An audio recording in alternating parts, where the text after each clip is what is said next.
மா ரேஸ்மா, சொல்லுங்க அத்தை. மா சாப்பாடு எல்லாம் ரெடி ஆயிடுச்சுமா, எடுத்து கொண்டு போய் அங்க வை, நான் குளிச்சுட்டு வந்துடுறேன். எதுக்குத்த இவ்ளோ?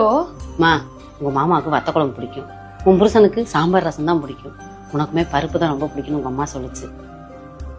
இங்க எல்லாருக்கும் ஒண்ணு பிடிச்சா ஒண்ணு பிடிக்காது, வகுத்துக்கு தானம்மா, எதுக்கு வஞ்சகம். சரி இதை எடுத்து வைக்க, நான் போய் குளிச்சுட்டு வந்துடுறேன். சரி. மா ரேஸ்மா, என்ன பண்ணிட்டு இருக்க? தக்காளி சோறு வச்சிட்டு இருக்கேன் அத்தை. இது எதுக்குமா? எங்க எல்லாத்துக்கும் பிடிச்சது நீங்க பண்ணிட்டீங்க, உங்களுக்கு பிடிச்சது நான் தானே பண்ணணும். எங்க எல்லாத்தையும் எவ்வளவு சந்தோஷமா பாத்துக்கிறீங்க, உங்களை நான் தான் நல்லா பாத்துக்கணும், அதனோட கடமையும் கூட. ஏமா வீட்டுக்கு ஒரு மருமகன், மருமகன் சொல்லக்கூடாதுதான், வீட்டுக்கு ஒரு மகன் ஒண்ணு மாதிரி இருந்தா எந்த வீட்டுல எந்த பிரச்சனையும் வராதுதான். சரி எல்லாத்தையும் எடுத்து வைப்போமா?